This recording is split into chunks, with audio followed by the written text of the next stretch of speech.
the depth of the sea.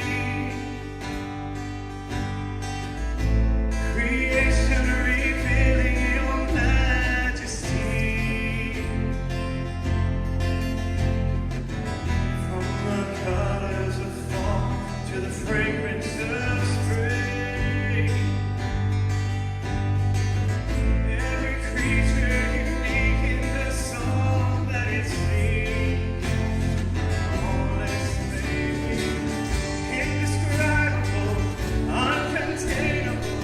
You place the stars in the sky and you know it's finding. You are amazing, God.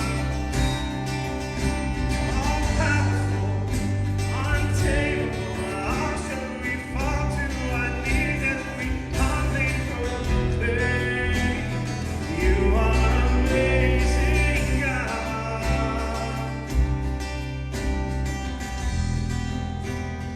Lighting motor where it should go.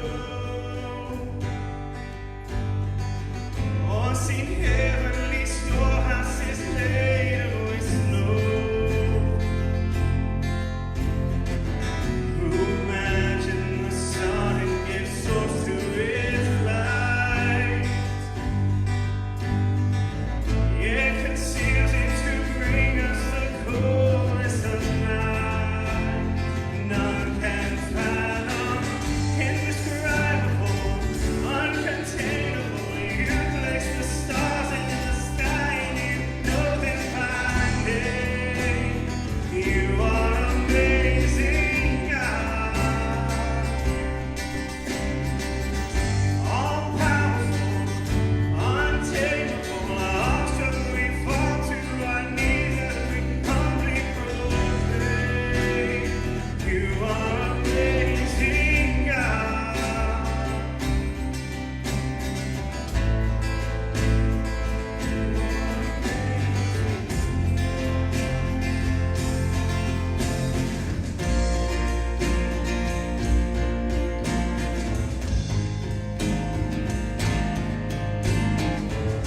Indescribable, uncontainable. You place the stars in the sky and you know they're finding.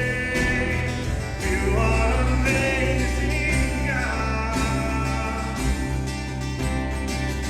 Incomparable, unchangeable. You see the depth of my heart and you love me to say. You are amazing, God.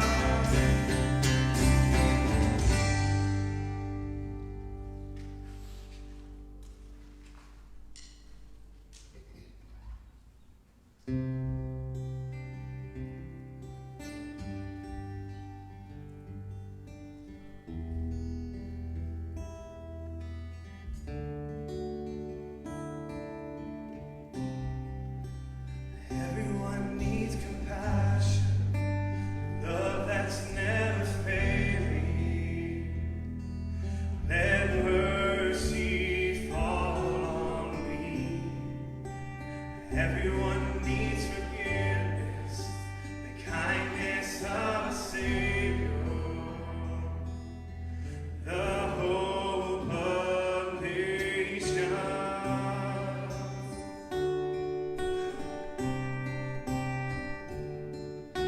Savior, He can move the mountains.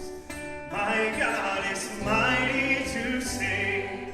He is mighty to save forever. Author of salvation, He rose and conquered the grave. Jesus conquered the grave.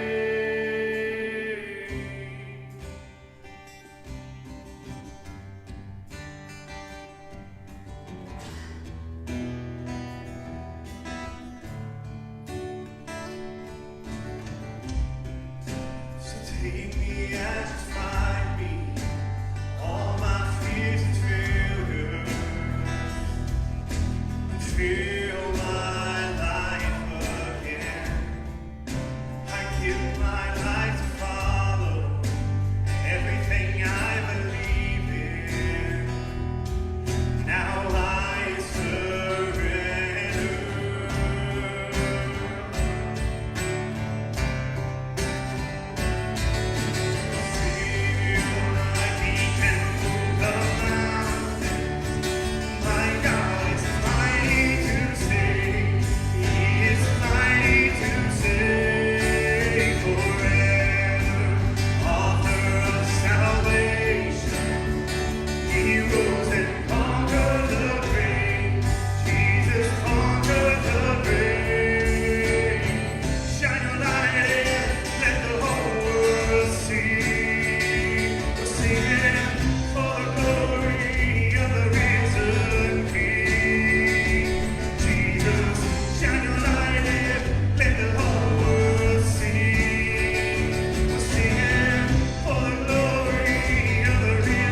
Christian Valley. We're so glad you're here today on this wonderful Father's Day. If you are a father, we thank you for what you've done in the lives of your kids.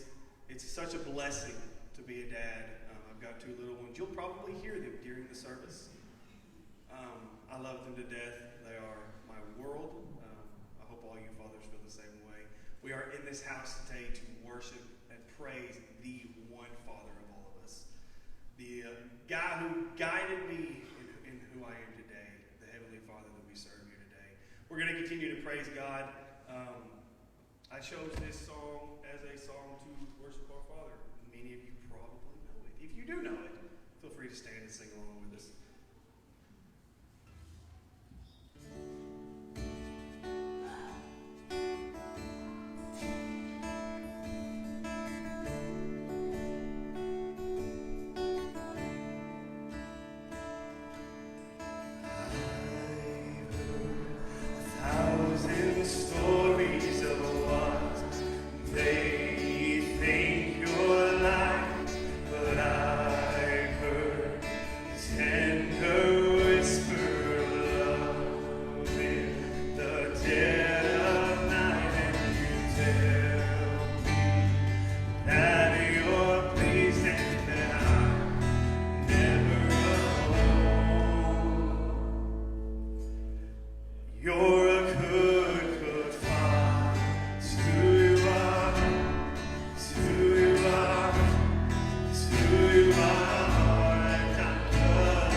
If you're a dad, to be in church and be an example. If you are if you're not a dad, I promise you've got an influence on somebody today. And so it's great to see these examples of men here in our church this morning. I want to share with you a little bit about some thoughts I have about Father's Day.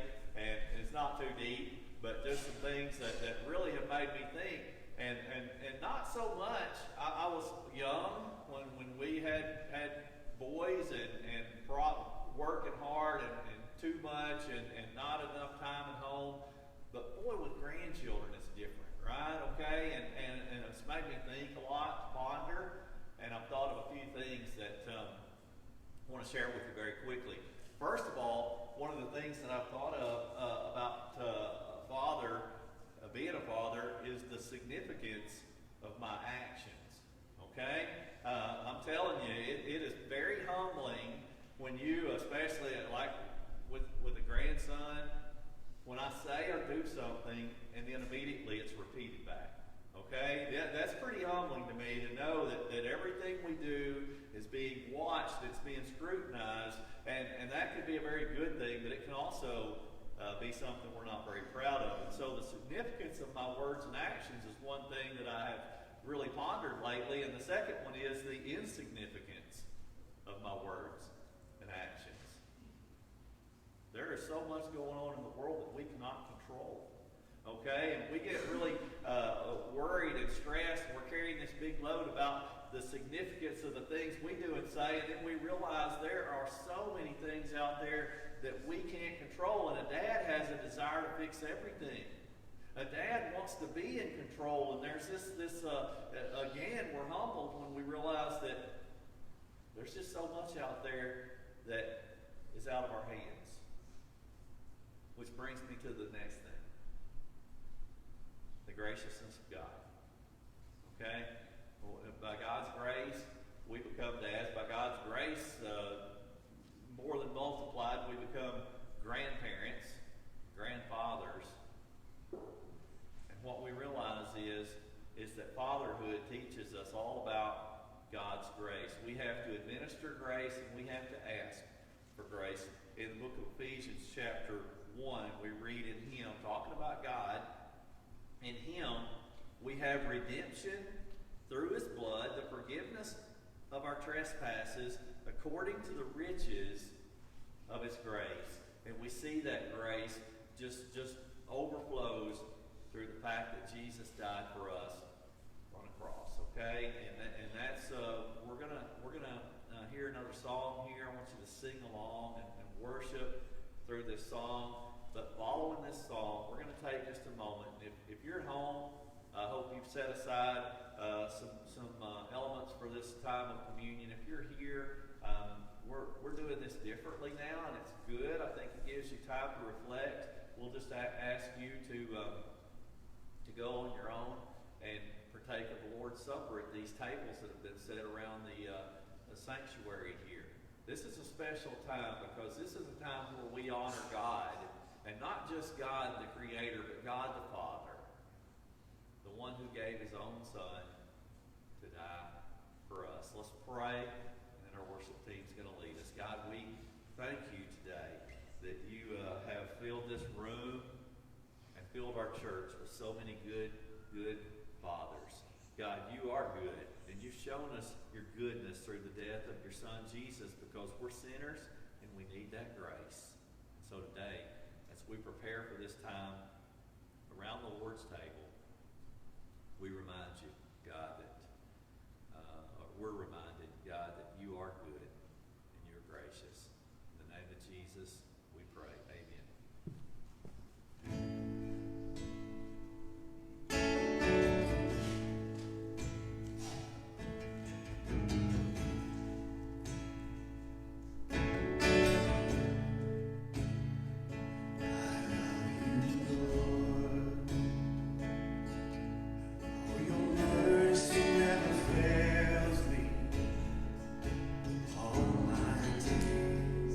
I've been held in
we'll take our communion.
Good morning again.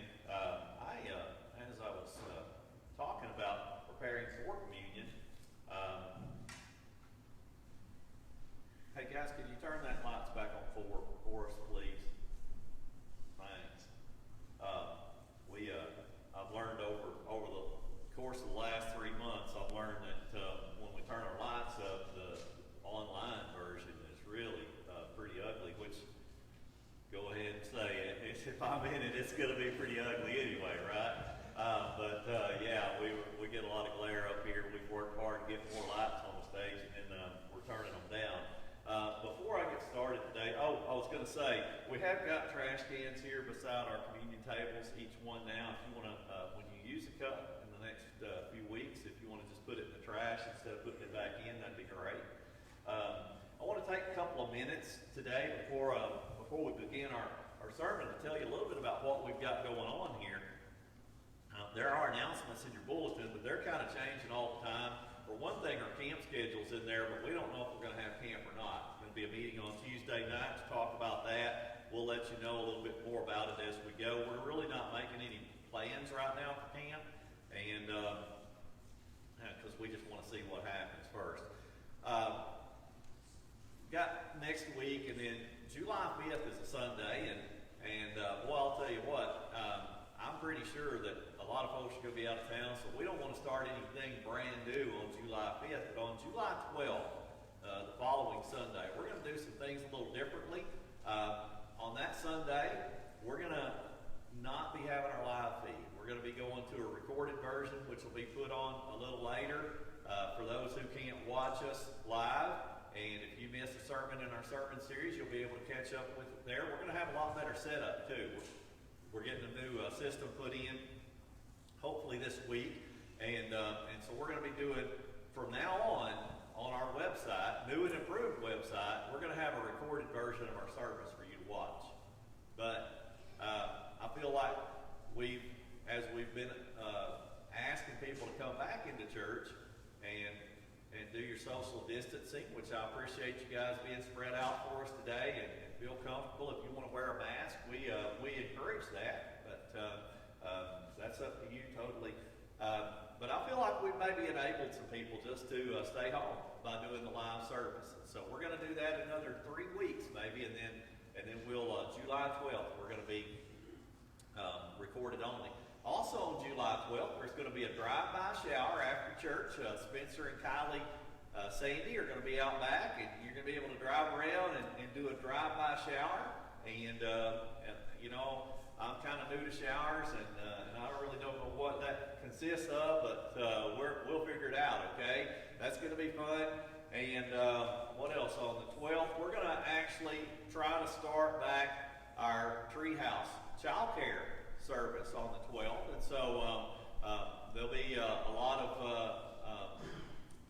of things we're going to have to work on to get that going, our nursery and our child care. But that's kind of the goal, and we're going to watch it and see what happens, but right now that's the plan.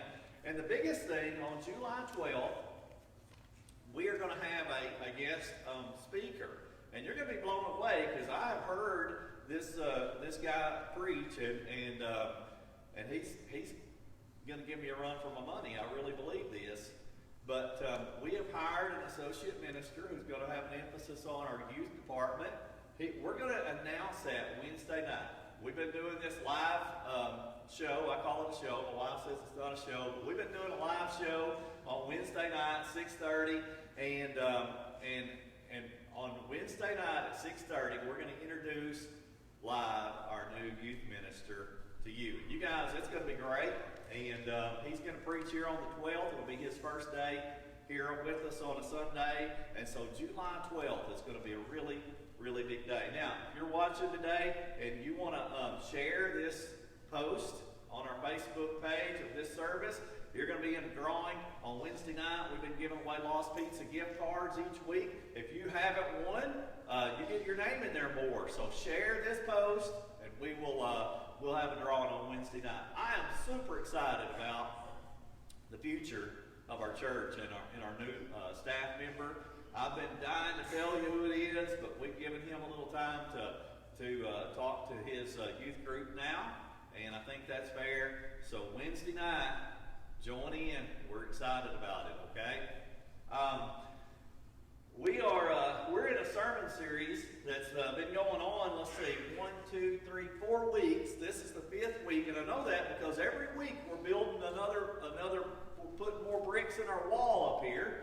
And every week I have people say, I would have thought by now your wall would have fallen, right? And it's not yet.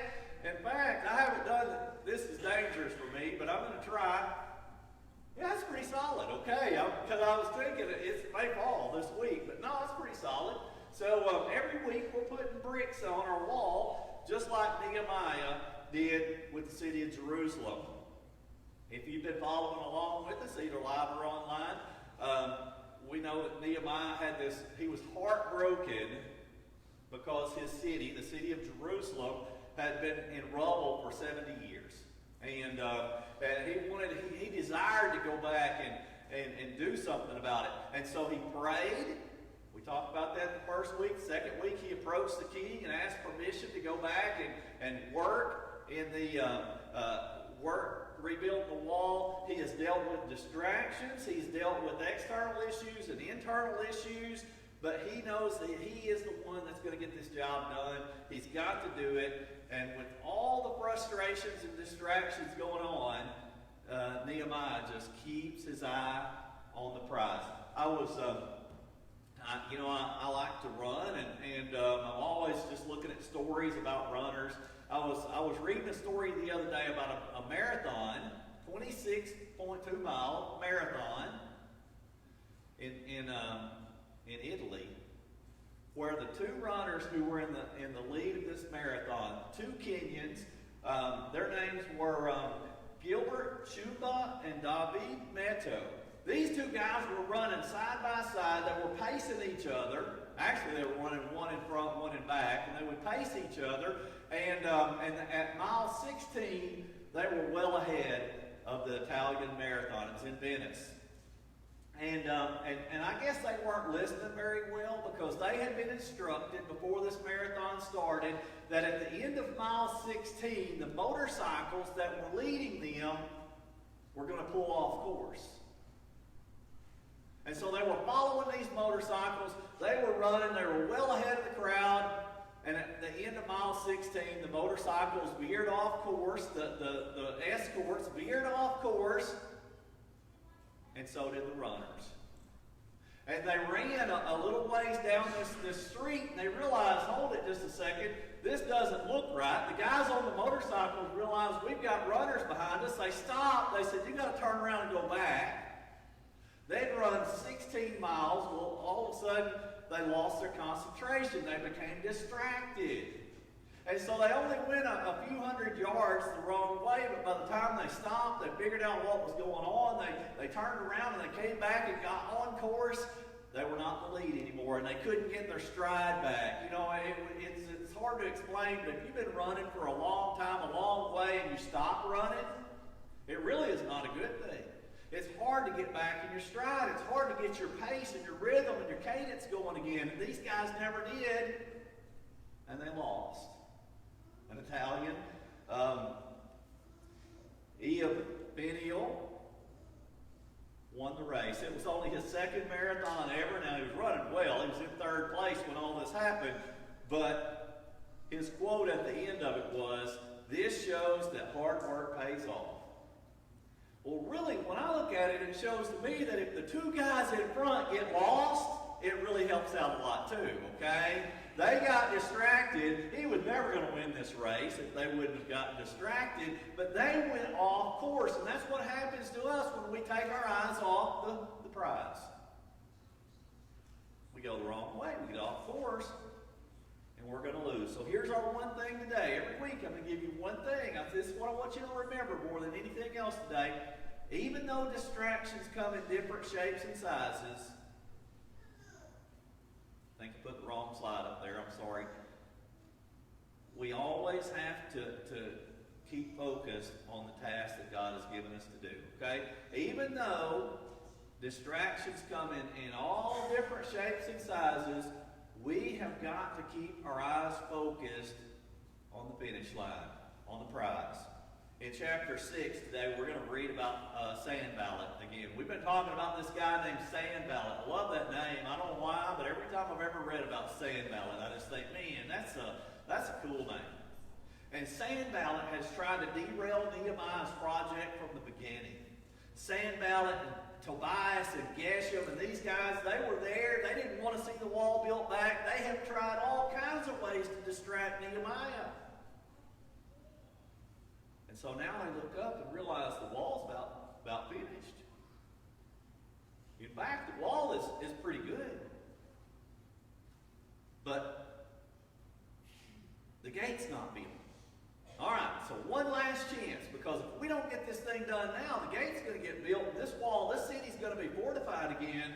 This is our last chance to distract Nehemiah. And so they have tried all kinds of bullying tactics. They've tried to strong-arm Nehemiah and his guys into not being able to finish the project. It didn't work. Now all of a sudden they're going to try a different mode. They're going to buddy up with Nehemiah. They said, hey, come on down to the plains of Ono, which is not like anything like the hills of Bono where I live, right? Come to the plains of Ono, which is kind of like it was an oasis out in the middle of nowhere. If you read up on it, it was like a resort community, and he said, come on out, let's talk. Nehemiah's a little too smart for that. So we're going to read here at what happened, but first of all, we need to put a brick in our wall. The work of the Lord, here we go, the work of the Lord is more important than our own pleasure, okay? And so our first brick today is going to be the brick of priorities. All right, we're building this wall here, and today we're putting in a brick called priorities. Nehemiah knew what was going on. And I'm just going to tell you, we get this one pretty backwards sometimes. And I was thinking this week, it's Father's Day, and I was thinking about just growing up and some of the lessons my dad taught me. And my dad taught me early on, you go to church, okay? And that was good. I lived in the middle of nowhere. Church was actually a social activity, okay? I looked forward to going to church on Sunday morning. But we had church on Sunday night, too, and there weren't that many people there, and I didn't want to be there. You see, I would go to school on Monday, and inevitably, maybe on the school bus or at school, some of my friends would get to talking about this show. I'm dating myself really bad here. It was called The Wonderful World of Disney. Anybody here remember that? I think I may have seen it once my whole life because I played sick one night, so I didn't have to go to Sunday night church. I never saw this show, and it really tore me up that I wanted to watch The Wonderful World. That sounded like a wholesome show, didn't it? Oh, the wonderful. Not like the sketchy world of Disney. This was the wonderful world of Disney. And I never got to see it because I was at church.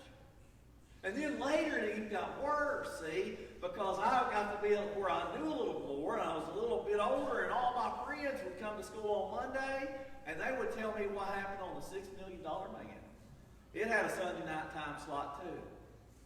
And I was at church, and I wanted to see, he would run, in slow motion, and he could jump and off these buildings, and I wanted a bionic arm or whatever, I don't remember, but I wanted to see this guy. I was at church. My family had the priorities in line. And what it's taught me now is, you know what? We're not going to heaven because we come to church, but it sure is better than to have our priorities right and teach them to our kids, dads. That's a lesson for us out there. They're going to grow up and say, I might have missed something that I still wouldn't remember to this day, but what I did learn is priorities. Let's see about Nehemiah's priorities here. Chapter 6, verse 2. What happened here is they had invited him down. They said they realized that the wall had been built, and it wasn't the prettiest wall ever, but it was okay, except for the gate. It says, Sanballat and Geshem sent to me, saying, Come and let us meet together at Hakaphirim in the plain of Ono. But they intended to do me harm. And I sent messengers to them, saying, I am doing a great work, and I cannot come down. Why should I,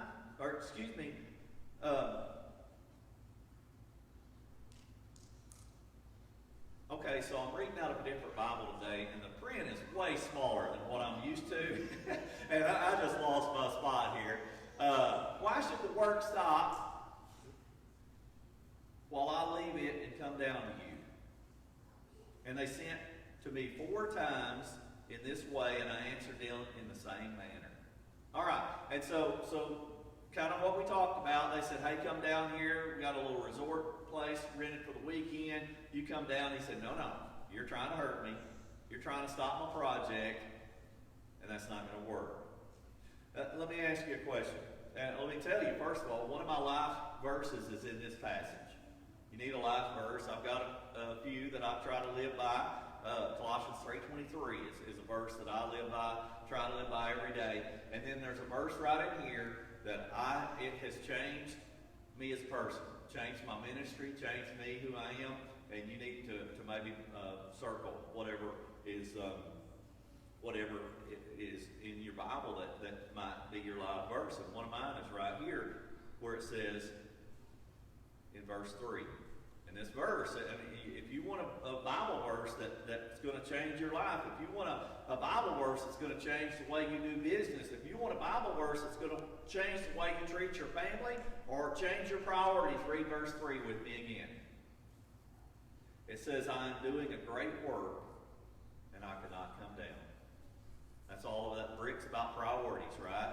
And I just see Nehemiah, he's up here on this wall, they're working on the gate, he's up there on a rickety old ladder, and he's working. Remember, we read a few weeks ago, they were working with one hand and had a sword in the other to keep themselves safe. He's up there on this wall, he's working like crazy. A messenger comes to him and says, hey, by the way, your friend Sanballat wants you to come down to the plains of Ono. I've heard that's a pretty plush situation down there.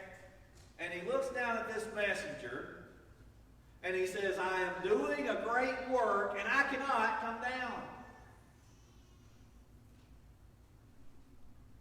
How How many times are you doing a great work and you take your eyes off the finish line? How many times are you doing a great work and somebody tells you you're just wasting your time? How many times are you doing a great work and a distraction comes along that just totally derails your plans? Here is a word for you. I am doing a great work and I cannot come down. On the cross, the soldiers mocked and taunted Jesus. The crowd spit on Jesus. They made fun of him. They made jokes. Jesus looked down off the cross and saw his mother and some other women who were very special to him, and it broke his heart. The pain was horrible. The criminals on each side of him were arguing. He wanted to tell them, just shut up. Somebody in the crowd looked at Jesus up on that cross and said, "Hey, Jesus of Nazareth, so-called King of the Jews. Hey, Jesus, if you are really the Son of God, why don't you come down and save yourself the way you save others?" And Jesus didn't really say this. He muttered a few words, but what he did by his actions is he said, "I am doing a great work, and I cannot come down." What are the distractions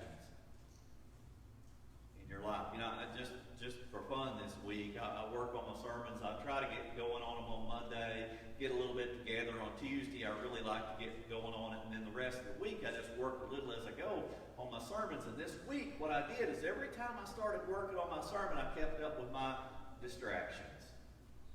Phone calls, emails. You know, your computer will ding. You know, or your phone will make a noise, a notification when you get an email or a text message, or even if somebody tags you or comments on a post that you made on social media, your phone tells you put down what you're doing because this is more important, right?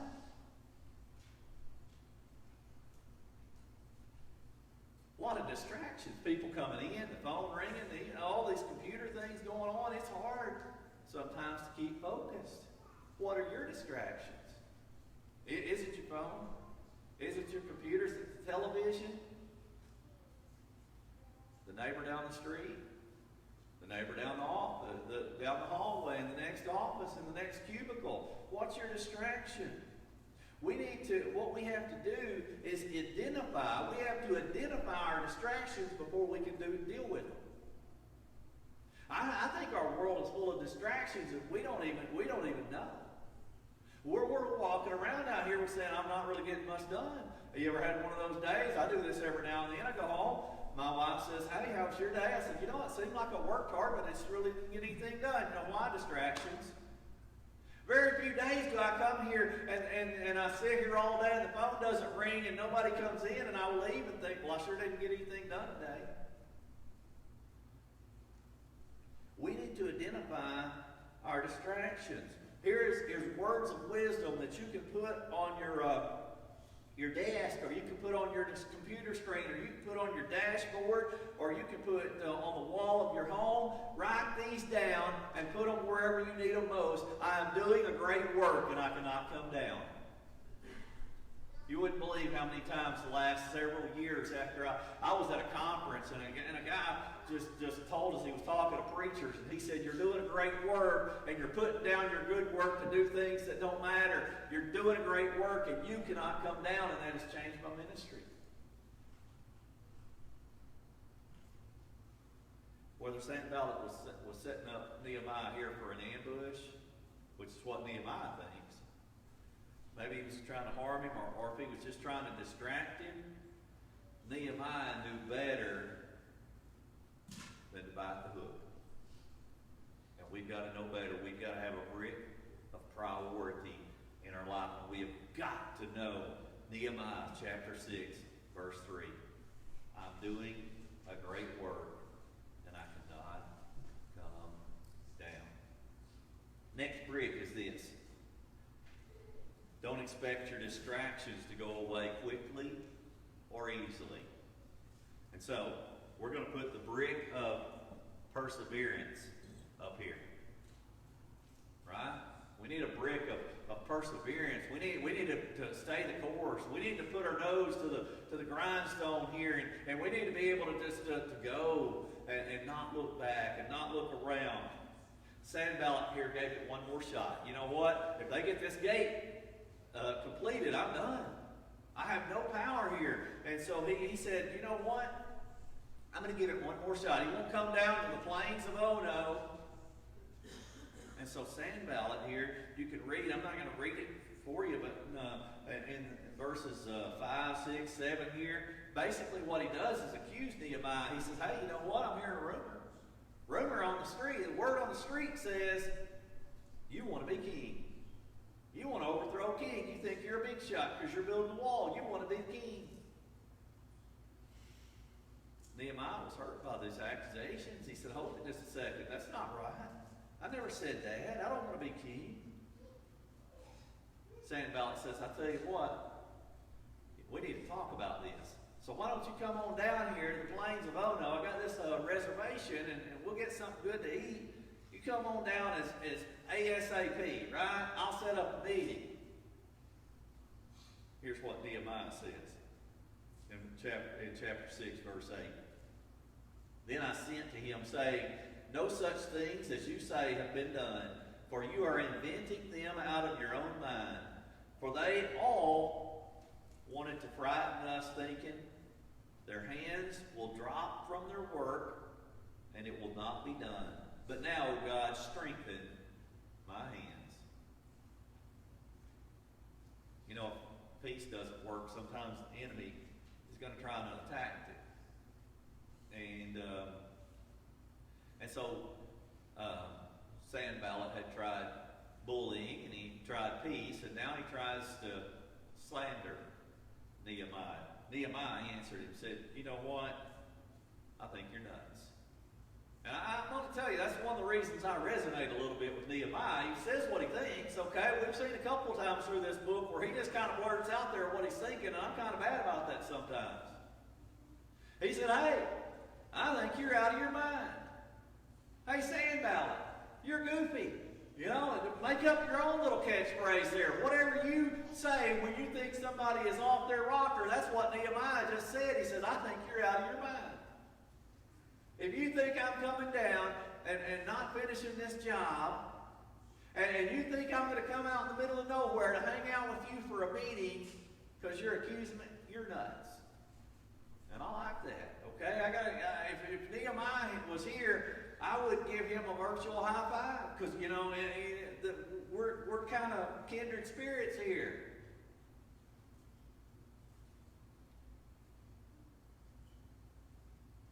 We got to persevere, and there's times in life where we think it's going to be easier just to quit. The enemy's on our case, and we're kind of losing sight of the finish line. It might just be easier to give it up. But you know what? We have this brick in our wall full of perseverance, and we've got to stick with it. Next brick is this.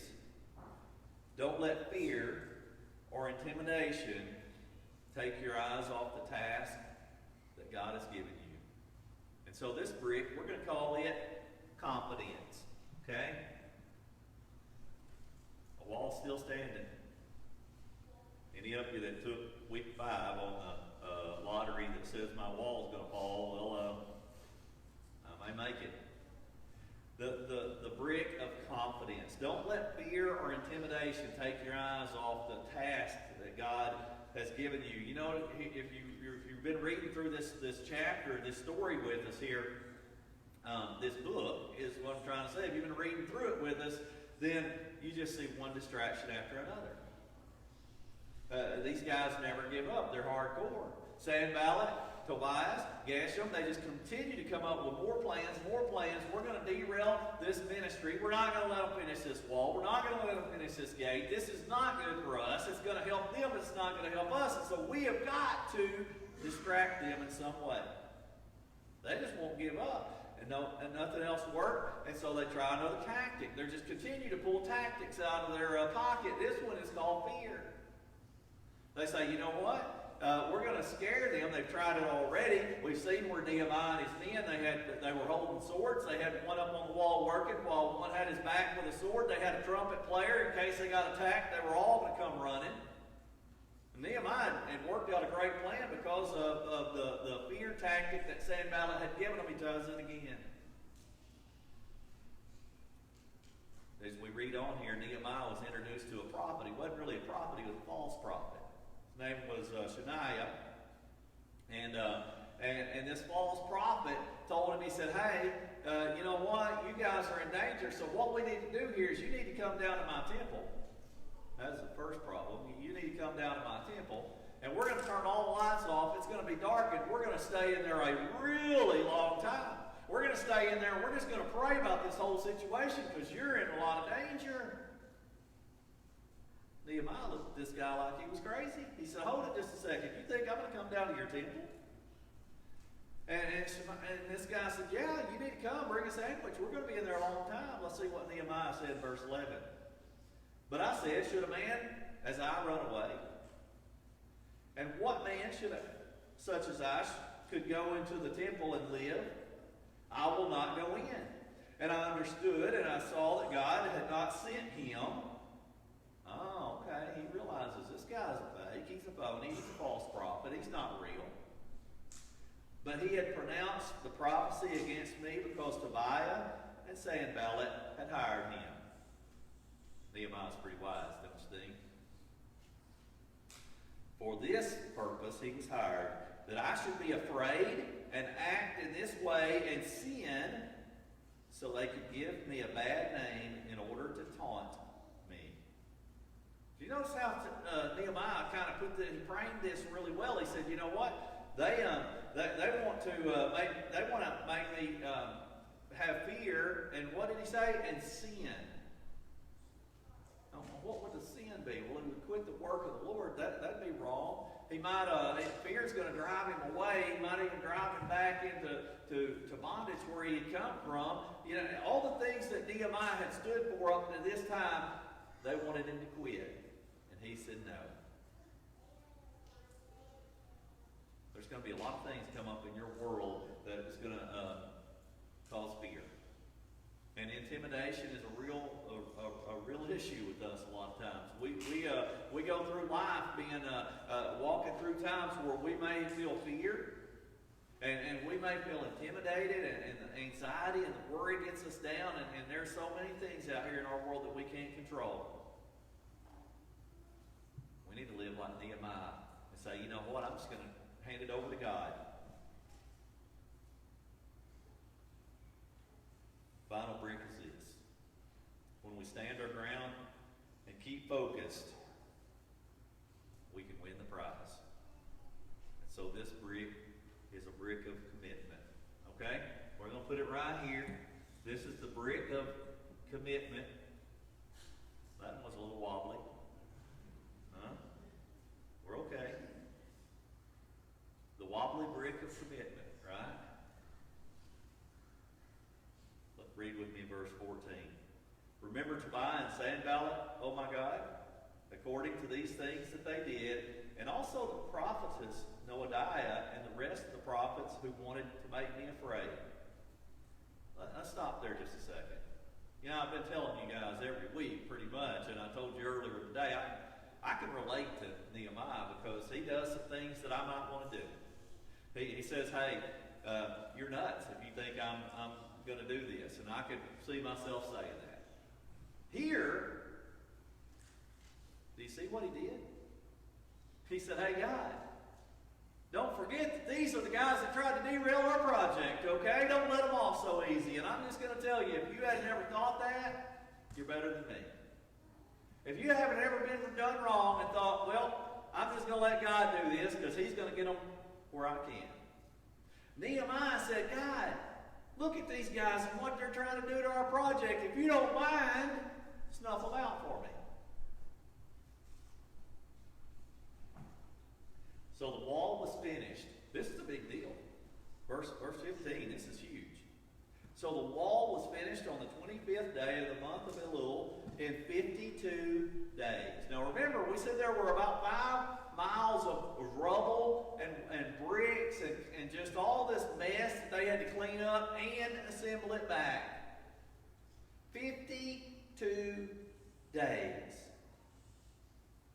And when all our enemies heard of it, all the nations around us were afraid and fell greatly in their own esteem, for they perceived that this work had been accomplished with the help of our God. Now, let me ask you this. April 27th. This is June 21st. Father's Day, longest day of the year, first day of the summer, right? All these things. What were you doing on April 27th? A lot of you are hunkered down, right? Afraid to come out of the house. We were still a little bit confused at that point. April 27th. Why did I mention that? That was 52 days ago. If my count's right. It could be wrong. Just say it. 52 days ago. What were you doing? Do you realize that if you had teamed up with a large group of men who were willing to work from daylight till dark and guard their backs with swords, and they put their nose to the ground, that you could have built a wall of 5 miles? 52 days. That's what they did. This was a project when the king sent Nehemiah, he said, how long are you going to be? He was thinking years. He's going to be gone years. 52 days. Several weeks ago, I was doing a Zoom chat with our teenagers, which thankfully on Wednesday night we're going to announce we've got a new guy leading our youth, and I am super proud of it because I tried, and I'm telling you, it's a hard job, okay? But we were doing this Zoom chat on Thursday nights, and one night I was asking them these questions, get to know questions and all these things, and one of the nights I just asked them, what are you going to do this summer? I mean, this was probably in April, maybe, along in there, late March, early April. I said, what are you going to do this summer? And I challenged them, don't just sit at home. Don't just sleep all day. Don't just play video games. Don't look up in the middle of August, it's time to go back to school, and not know anything you did this summer. Set yourself a goal. And we had to talk about it. The next week, this was a challenge. The next week, I asked them, what's your goal for this summer? They had to tell me their goal. I wrote them down. They're accountable now. I'm going to get back with them one of these days. I'm going to say, hey, how'd you do? You see, we need to challenge ourselves. What's my goal? What am I going to do in the next 52 days? You won't believe what you can accomplish in 52 days. Look at what Nehemiah and his men did.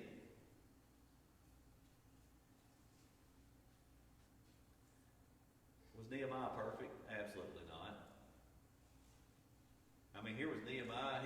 He insulted these guys in the name of God, right? He said, God, if you don't mind, I'm going to push this just a little bit. If you don't mind, God, would you exhibit some of your wrath on these guys for me, please? Because, it'd be wrong for me to go down and give them a knuckle sandwich. But you, God, you can do this in the name of Jesus, in the name of God here. I'm just asking you, if you don't mind, show some wrath to these guys. That's not exactly the golden rule. Do unto others, right? That's not exactly what we've been taught, Okay, if somebody does me wrong, I'm going to pray that God will cause them harm. That's not in the Bible. Well, it's in the Bible right here, but that's not the way we're supposed to live, all right? I understand that. I can relate to that. I can see Nehemiah and look at myself and say, hey, I'm not perfect, but look at what Nehemiah did, and he was not perfect either. They finished the job. They did what they set out to do. They wanted to start this project, and they just had this big hope, and it got to a point where it was more than they could do, and they just kept doing it anyway. And they built a wall. I've been working on this wall now for 5 times 7, 35 days here, and I only got about 3 feet. 52 days. 5, maybe 6 miles of wall these guys built. Think about what you can do in the next 52 days if you're working for God, if you got your eyes on the prize. Here's our takeaway today. With the right focus and the right attitude, we can accomplish great things to take the kingdom of God from where it is to where it needs to be. So here's your challenge today. What are you going to do in the next 52 days? If I was very smart, I would have counted 52 days ahead where we'd all know what day that is, and I have no idea, okay? Somebody out there knows, and you're just not telling me, but that's all right.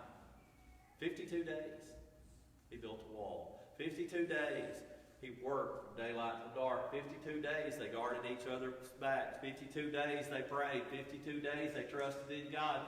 52 days, they kept their eyes on the prize. What's your goal in the next 52 days? Stand with me this morning.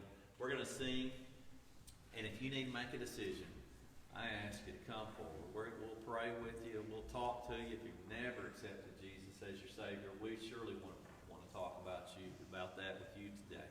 If you're watching online, contact us. I get contacted. People are saying, we're watching and just kind of feel disconnected. Just call me, text me, send me a message. We'll talk about it.